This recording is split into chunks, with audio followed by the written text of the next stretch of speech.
오늘 주시는 하나님의 말씀은 시편 16편입니다. 할렐루야. 오늘 이 시편 16편 말씀은 하나님으로 인해서 기뻐하고 즐거워하는 그런 삶에 관하여 노래하는 그런 시입니다. 여기 그 다윗의 믹담이라고 되어 있습니다. 이 믹담이라고 하는 것은 성경학자들도 이게 어떤 운율인지를 잘 파악을 못하는 난해한 그런 음률을 가진 곡입니다. 뭐 그런 건 우리에게 이렇게 중요하지 않고요. 그 말씀을 보면 하나님이여 나를 보호하소서 그랬어요. 하나님 나를 보존해 주소서. 내가 죽게 피하나이다. 여기서 이게 피한다라고 하는 것은 하나님을 나의 피난처로 삼아서 그 피난처로 내가 피하여 숨었다 이런 뜻이 있습니다. 분위기가 굉장히 심상치가 않죠. 보호를 구하고 또 주님께 내가 지금 주님을 피난처로 삼아서 피하였다라고 지금 말하고 있습니다.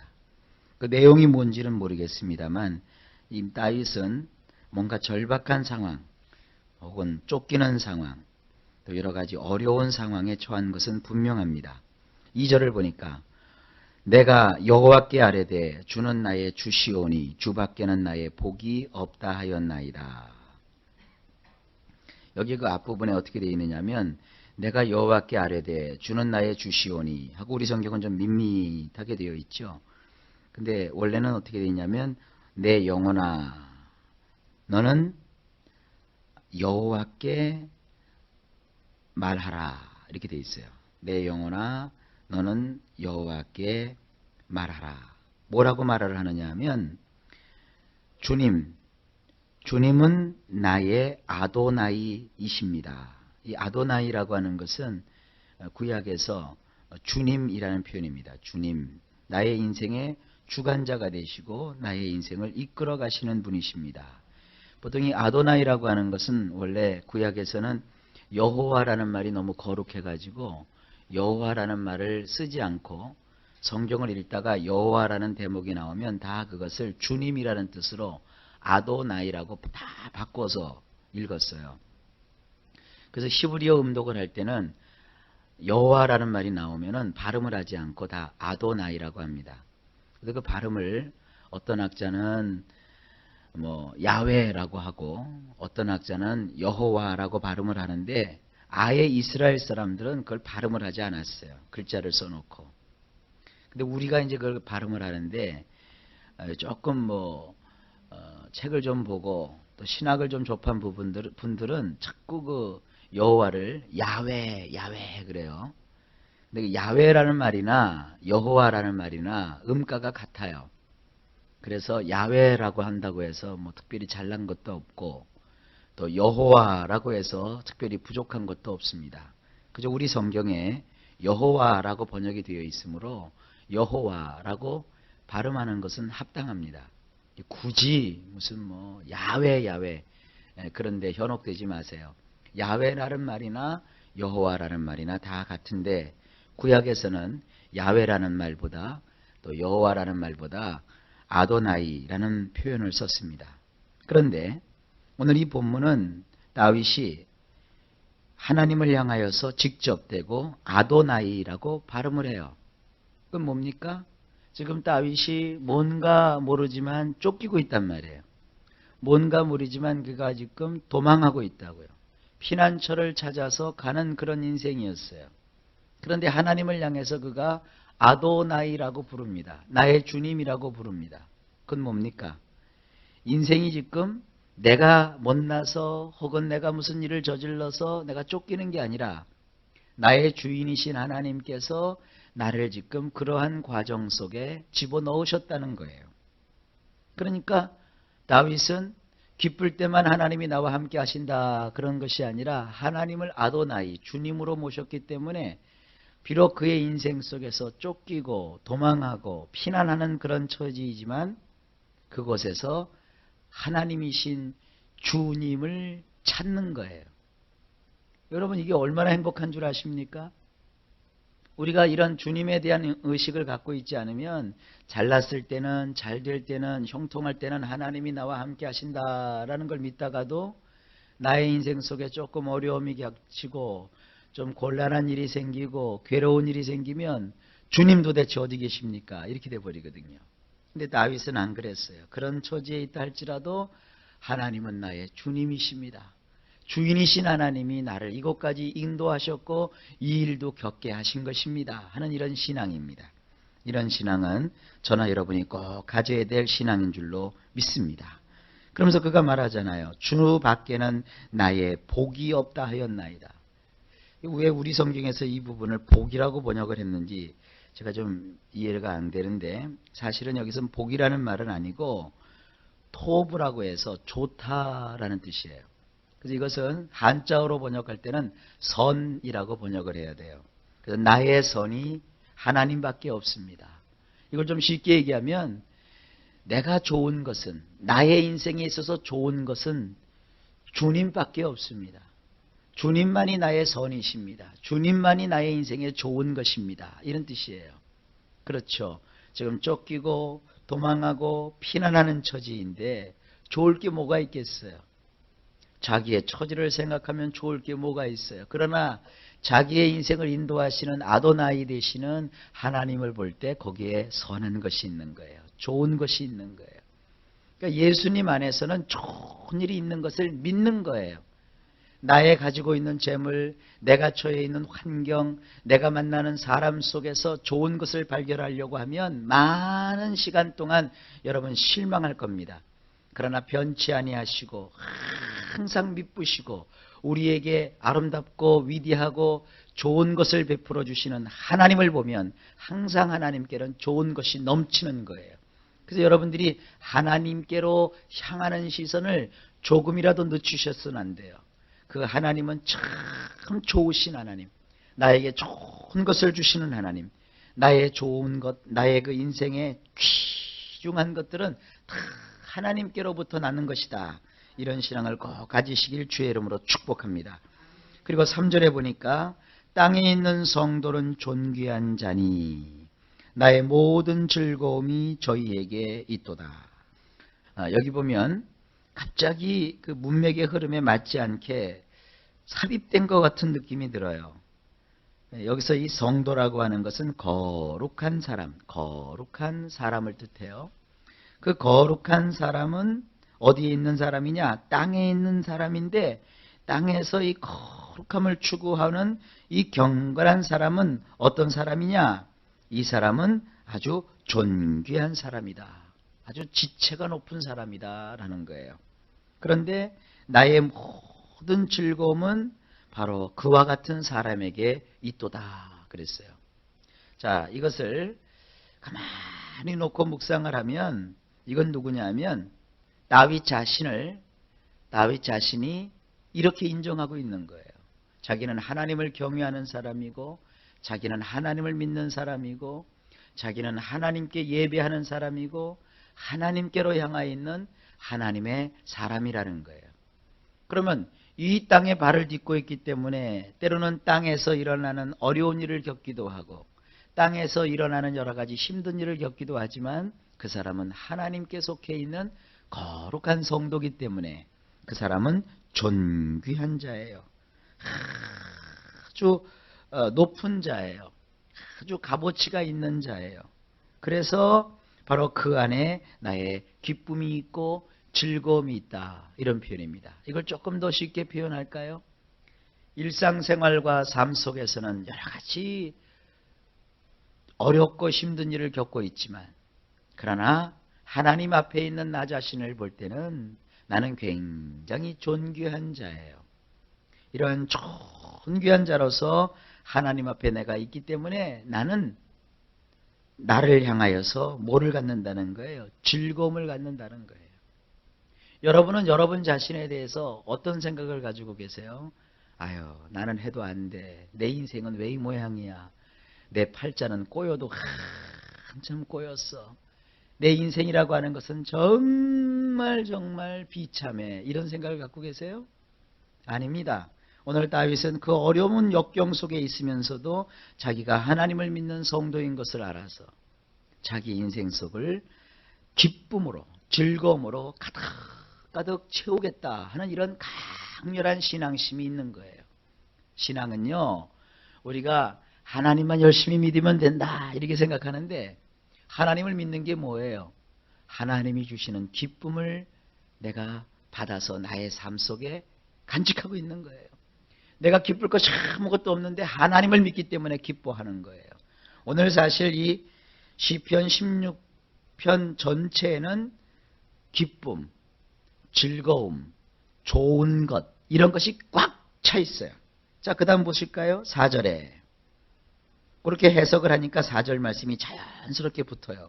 다른 신에게 예물을 드리는 자는 괴로움이 더할 것이다. 괴로움이 더할 것이다. 여기서 다른 신에게 예물을 드리는 자 그랬는데 원문에는 신이라는 말이 없어요. 다른 것들에게. 그 다음에 예물을 드리는 자라고 되어 있는데 이게 원문으로 보면 이렇게 되어 있습니다. 다른 것들을 위해서 물건을 사는 자, 다른 것들을 위해서 투자하는 자, 다른 것을 위해서 자기 것을 이렇게 파는 자, 자기 것을 이렇게 뭐라고 할까요? 거래하는 자, 이런 뜻입니다. 여러분, 성경에 보면 이런 표현 때문에 자꾸 사람들이 뭘 생각하냐면 하나님 외에도 다른 신이 있다라고 자꾸 생각을 하는 거예요. 근데 원문을 보면 이 히브리어를 보게 되면 히브리어로 되어 있는 성경을 보게 되면 10계명 중에서 제1계명을 아주 굉장히 엄격하게 지키는 걸 볼 수 있어요. 하나님 외에는 신이 없어요. 여기 지금 다른 신이 아니에요. 다른 것이에요. 다른 것. 하나님 외에 다른 것을 위해서 분주하게 투자하고 거래하고 열심을 내는 사람들에게 뭐가 있어요? 괴로움이 더하는 거예요. 우리 인생에 있어서 이걸 굳이 무슨 뭐 다른 종교 아니에요. 그렇지 않아요. 물론 다른 종교를 믿는 자에게도 괴로움이 더하죠. 그거는. 그러나 이것은 비단 종교 문제가 아니라 하나님 외에 다른 것을 위해서 거래하고 다른 것을 위해서 힘쓰고 다른 것을 위해서 애쓰고 투자하니까 거기에 뭐가 있어요? 괴로움이 더해져 가는 거예요. 굉장한 겁니다. 우리는 오로지 우리를 구원하신 좋으신 하나님께, 그 좋으신 하나님을 위해서 인생을 살고 그 좋으신 하나님을 위해서 나의 삶을 투자하고 나의 시간을 드리고 나의 정성을 드리고 나의 모든 심혈을 기울이는 자입니다. 그런데 세상 사람들은 그렇지 않잖아요. 다윗을 추격하고 그를 잡아서 해를 입히려고 하는 그 모든 사람들은 하나님 외에 다른 것들을 위해서 그렇게 애쓴단 말이에요. 그런데 여기 보세요. 나는 저희가 드리는 피의 전제를 드리지 아니하리라. 사실 이 전제라는 표현도 그 번역이 이렇게 좋은 번역은 아닙니다. 왜냐하면 이 전제라고 하는 것은 하나님께 쏟아붓는 제사를 말하거든요. 근데 이게 구약에 보면은 이방 종교에서는 이방 신들에게 자기들 나름대로 제사를 지낼 때 피를 받아다가 그 피를 물 쏟듯이 그 이방 신전에다가 쏟는 그런 의식이 있어요. 그것이 전제입니다. 근데 성경에 나와 있는 여호와 앞에 드리는 전제는 뭐냐면 피가 아니라 포도주를 가져다가 그 포도주를 하나님 앞에서 이렇게 붓습니다. 그게 전제거든요.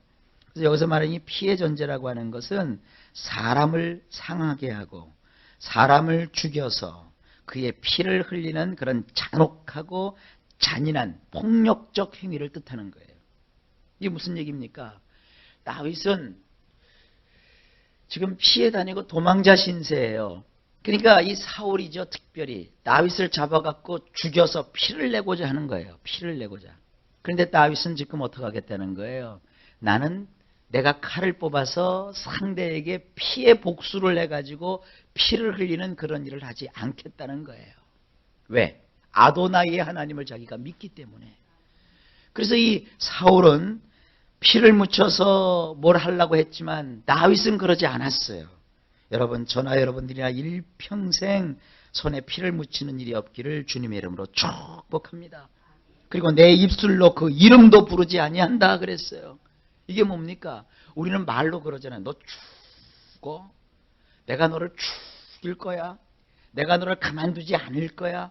이렇게 복수의 말을 한단 말이에요. 그런데 다윗은 그것조차도 자기가 하지 않겠다는 거예요. 왜? 아도나이 하나님을 믿기 때문에, 하나님으로부터 선하고 좋은 것이 있음을 믿기 때문에 여러분 이런 삶을 본받으시길 주의 이름으로 축원합니다. 여러분이 손에 피를 묻히려고 막 쫓아다니면 너무너무 힘들고 피곤한 인생을 살아야 돼요. 원수가 망하기를 기다리는 것보다 차라리 원수보다 더 성공할 것을 바라보세요. 가장 여러분 확실한 복수는 원수를 내 앞에서 죽여서 피를 내는 것이 아니라 원수는 감히 나를 쳐다보지도 못할 정도로 하나님께 축복을 받아서 내가 높아지는 거예요. 그게 진정한 인생에 있어서 복수하는 거예요. 이게 놀라운 겁니다. 이 다윗은 바로 그런 신앙을 가지고 있었어요. 그러니까 하나님이 그를 얼마나 축복을 해주셨냔 말이에요. 자 보세요. 5절을 보세요. 여호와는 나의 산업과 나의 잔의 소득이시니 나의 분깃을 지키시나이다. 하나님이 내 몫을 주셨다는 거예요. 이게 교회에도 적용인데요. 하나님은 우리 교회에 필요한 몫을 주셨어요. 여러분 개인에게도 적용이 돼요. 여러분 하나님께서는요. 여러분 각자에게 넘치는 그 복을 다 이미 마련해 놓으시고 주신단 말이에요. 그래서 6절에 그렇게 말하잖아요. 내게 줄로 재어준 구역은 아름다운 곳에 있으며 나의 기업이 실로 아름답도이다. 실로 아름답도다. 그러면서 7절에 나를 훈계하신 여호와를 송축할지라 밤마다 내 심장이 나를 교훈하도다. 여기 훈계한다는 것은 하나님이 그를 훈련하신다, 훈육하신다. 때로는 채찍을 들으셔서 그를 지도하신다. 그런 뜻이 있어요. 하나님은 다윗을 인생 가운데 이런 일, 저런 일을 겪게 하시면서 어떻게 하신 거예요? 지도하신 거예요. 때로는 채찍으로 그를 다스렸고, 때로는 그를 혼내키기도 하셨고, 때로는 그를 인도하시기도 하셨어요. 한 번은 다윗이 그 아들 압살롬에게 쫓겨서 도망자 신세가 되어 왕이 됐는데, 그런데 이렇게 지나가는데 어떤 사람이 나와가지고 다윗을 향해서 막 욕을 하는 거예요. 막 저주를 하는 거예요. 그러니까 옆에 있던 다윗의 부관이 칼을 들어서 그를 치려고 하니까 다윗이 막아요. 내버려 둬라. 여호와께서 지금 나를 향하여 저 말을 하고 싶으신 것이다. 그래서 하나님 앞에서 다윗이 그걸 겸허하게 받아들여요. 여러분 이게 쉽지 않습니다. 그러면서 자기를 욕하는 소리도 하나님이 나를 지금 그렇게 다스리는 것이다 하고 자기를 훈계하시는 여호와를 그가 바라봤어요. 그러면서 그는 뭐라고 했냐면 하나님을 송축했어요. 송축했다는 것은 하나님을 축복했고 하나님을 높였고 하나님을 찬양했다는 거예요. 그리고 밤마다 내 심장이 나를 교훈하도다 그랬어요. 그래서 이 심장은 잘못된 번역이에요. 심장이 아니라 콩팥입니다. 신장이에요. 신장. 이 구약에서 신장 혹은 콩팥은 뭐냐면 마음의 자리예요. 마음의 자리. 우리는 대개 지금 콩팥 그러면 요 뒤에 있는 것으로 알고 있잖아요. 그 오줌포 위에 신장이 있잖아요. 근데 그 이스라엘 백성들은 신장을 마음으로 생각했어요. 우리의 그 감정의 자리. 근데 어쨌든 이것은 그의 신장이 나를 교훈하도다. 그래서 밤마다 내가 이런 하나님의 교훈을 받으면서 자기를 돌이키고 자기를 하나님 앞에 세우는 이런 모습을 여기서 우리가 감지해낼 수 있는 겁니다. 그래서 8절에 내가 여호와를 항상 내 앞에 모시며, 우리는 항상이라고 되어 있는데 원문에는 어떻게 되냐면 줄기차게 계속해서 하나님을 자기 앞에 모시고 있다는 거예요. 그가 내 우편에 계심으로 내가 요동치 아니하리로다. 아무리 쫓기는 신세가 되었어도 하나님을 줄기차게 계속해서 자기 앞에 모시고 삶으로 그런 요동치 않는다는 거예요. 자 이제 나옵니다. 9절에 이러므로 내 마음이 기쁘고 내 영광도 즐거워하며 내 육체도 안전히 거하리니. 여기서 내 마음이 기쁘다라는 말은 뭐냐면 웃었다라는 뜻이에요. 웃었다. 그가 어려움 속에서도 웃었다라는 것이고, 내 영광도 즐거워한다 할 때 이 영광이라는 것은 그의 명예, 그의 명성, 결단코 쫓기는 신세였지만 하나님이 함께 하시기 때문에 그의 명성은 땅에 떨어지는 것이 아니라 오히려 높아지는 거예요. 그리고 그의 육체는 해를 받아서 죽는 것이 아니라 오히려 안전하게 거하게 돼요. 그래서 10절 말씀, 이는 내 영혼을 음부에 버리지 아니하실 것이다. 이 음부는 스월, 곧 지옥을 말하는데 하나님이 그를 음부에 떨어뜨리지 아니하시고 주의 거룩한 자로 썩지 않게 하실 것이다. 그래서 썩지 않게 하신다는 말도 원문에는 없어요. 썩지 않게 하신다는 말 대신에 구덩이에 빠뜨리지 아니하신다 이렇게 되어 있어요. 혹은 무덤 속에 들어가지 않게 하신다라는 거예요. 그것은 9절 말씀의 반복입니다. 다시 말해서 죽지 않게 하셨다는 거예요.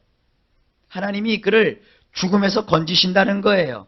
원수가 그를 붙여와서 그를 잡아 죽이려고 했지만 하나님께서, 아도나이가 되시는 하나님께서 다윗과 함께 해주심으로 그를 죽음에서 건져내셨다는 거예요.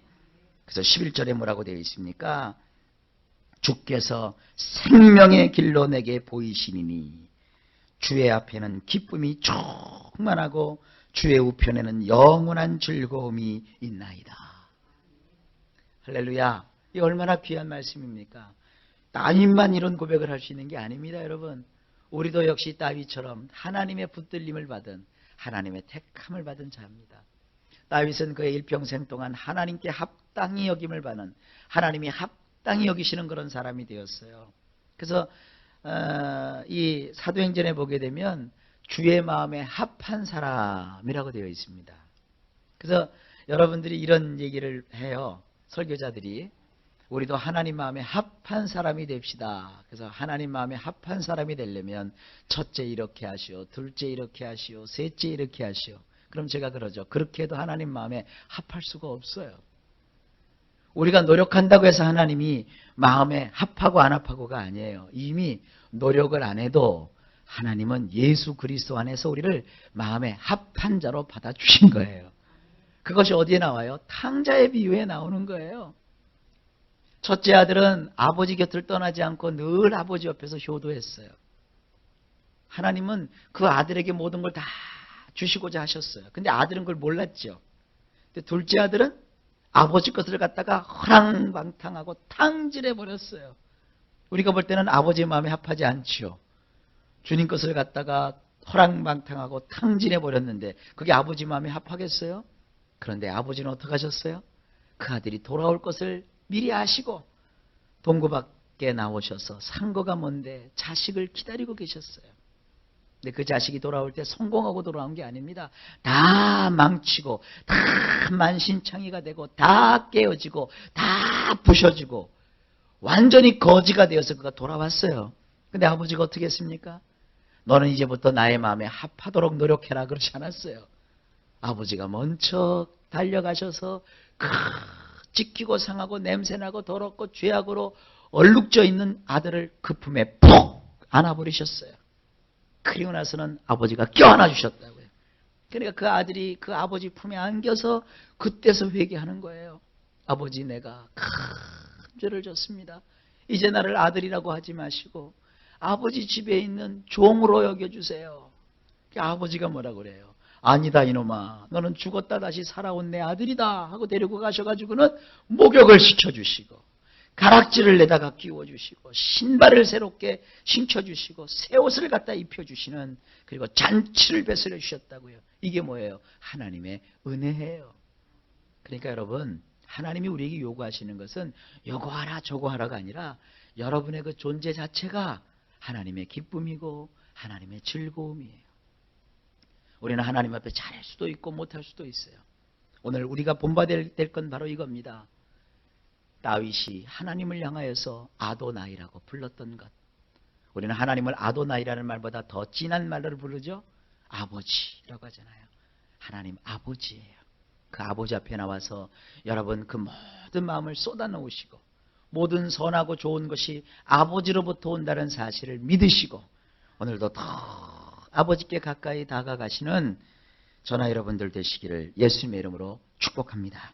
그러면 생명의 길로 우리에게 보여주시고 기쁨으로 충만케 하시고 아버지가 가지고 계시는 영원한 즐거움을 우리에게 주어 우리 인생으로 웃게 하시고 기쁘게 하시고 그 좋은 것으로 넘치도록 채워주실 줄로 믿습니다.